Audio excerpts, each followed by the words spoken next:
Hello दोस्तों, स्वागत है आपका द इन्फो स्टेशन में। भारत और ग्रीस के संबंधों का एक नया दौर शुरू हो चुका है। जैसे भारत के कई पुराने नाम हैं, वैसे ही ग्रीस का पुराना नाम यूनान था और अभी जो ग्रीस की राजधानी है वो एथेंस है। 21 अक्टूबर को ग्रीस में स्थित भारतीय दूतावास में ग्रीस के रक्षा मंत्री की एक बैठक हुई, जिसमें उन्होंने भारत और ग्रीस के बीच रक्षा सहयोग बढ़ाने की बात कही। आखिर ग्रीस क्यों भारत के साथ रक्षा सहयोग और मिलिट्री कॉर्पोरेशन को बढ़ाना चाहता है? दरअसल दोस्तों, ग्रीस का तुर्की से विवाद कई दशकों पुराना है। इसीलिए तुर्की को काउंटर करने के लिए ग्रीस चाहता है कि दोनों देशों में एक ऐसा समझौता हो जिससे दोनों देशों की सेनाएं एक दूसरे के साथ युद्ध अभ्यास करें। तुर्की और ग्रीस का विवाद ईस्टर्न मेडिटेरियन सी को लेकर भी है, क्योंकि तुर्की एक गली के गुंडे की तरह वहां अवैध तरीके से ड्रिलिंग कर रहा है, जिससे ग्रीस ने काफी ज्यादा नाराजगी है ग्रीस में, और ग्रीस ने कई बार जो है इसको लेकर ऑब्जेक्शन भी उठाया है। मेडिटेरियन सी बिल्कुल ब्लैक सी के पास है, वहीं दोनों देशों के बीच मैरीटाइम बॉर्डर भी डिसाइड नहीं हुआ है।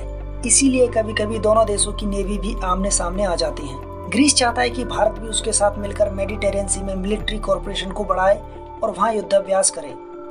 जिस तरह तुर्की अंतर्राष्ट्रीय कानूनों को ताक पर रखकर दूसरे देशों की सीमाओं का उल्लंघन करता है, उससे उसके सभी पड़ोसी देश नाराज हैं। ग्रीस ने भारत को बताया कि तुर्की में कई पाकिस्तानी तुर्की के जहाज उड़ाते देखे गए हैं। हम सब जानते हैं तुर्की और पाकिस्तान की केमिस्ट्री, और उनकी जो ISI और जो उनकी इंटेलिजेंस शेयरिंग की जो केमिस्ट्री है वो पूरी दुनिया जानती है।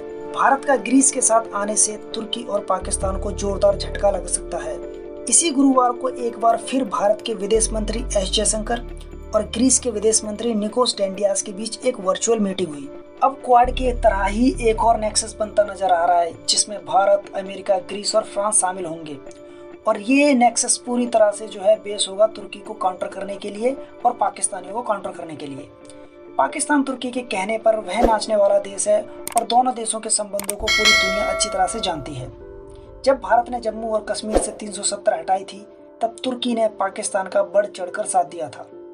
उसके बाद भारत ने तुर्की की हवा निकालने के लिए ग्रीस, साइप्रस और आर्मेनिया के साथ एक बहुत बड़ा रक्षा समझौता कर लिया, जिससे तुर्की का दांव उस पर ही उल्टा पड़ गया, क्योंकि तुर्की जो है आर्मेनिया को और ग्रीस को और साइप्रस को अपना बहुत ही बड़ा कट्टर दुश्मन मानता है। आश्चर्य की बात यह है कि ग्रीस और तुर्की दोनों देश जो है नाटो के मेंबर हैं, लेकिन तुर्की की जो है ना तो ग्रीस से बनती है और ना ही फ्रांस से। ग्रीस ने तुर्की का इलाज भारत के रूप में ढूंढा है, क्योंकि ग्रीस जानता है कि पाकिस्तान और तुर्की का इलाज सिर्फ और सिर्फ भारत ही कर सकता है। तुर्की और पाकिस्तान को उसी की जमीन पर पछाड़ने के लिए तैयारी भी पूरी तरह से हो चुकी है। जब से भारतीय सेना ने चीन के सैनिकों को जहन्नुम पहुंचाया, तब से भारतीय सेना का सम्मान पूरी दुनिया में बहुत ज्यादा बढ़ गया। चीन साउथ चाइना सी में मिलिट्री ड्रिल करके, युद्ध अभ्यास करके पूरी दुनिया को और अपने पड़ोसी देशों को डराता रहता है, और उसने युद्ध अभ्यास करके अपनी सेना का दिखावा कर करके उसने पूरा साउथ चाइना सी जो है हड़प लिया है।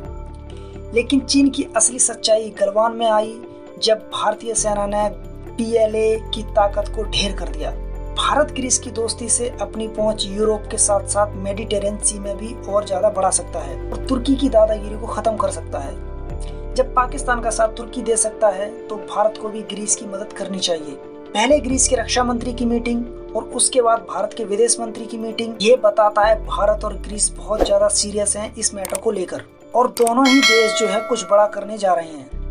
भारत हर अंतर्राष्ट्रीय मसलों पर चुप रहता है, इससे भारत अपनी छाप विश्व पर नहीं छोड़ पाएगा। दूसरों के मसलों में दखल ना देना भी एक कमजोर देश की निशानी मानी जाती है। सबसे लार्जेस्ट और ताकतवर आर्मी है भारत के पास, बड़ी कंट्री है भारत, पूरी दुनिया का एक बड़ा लोकतंत्र देश है, तो भारत के ओपिनियन दुनिया चाहती है। विश्वगुरु बनने के लिए भारत को दुनिया के मसलों में दखल देना पड़ेगा। आपकी क्या राय है कि भारत को ग्रीस का साथ देना चाहिए, भारत को ग्रीस के साथ अपना मिलिट्री कोऑपरेशन को बढ़ाना चाहिए? प्लीज हमें कमेंट में जरूर बताइए, और वीडियो को लाइक करें, शेयर करें, चैनल को सब्सक्राइब जरूर करें। जय हिंद।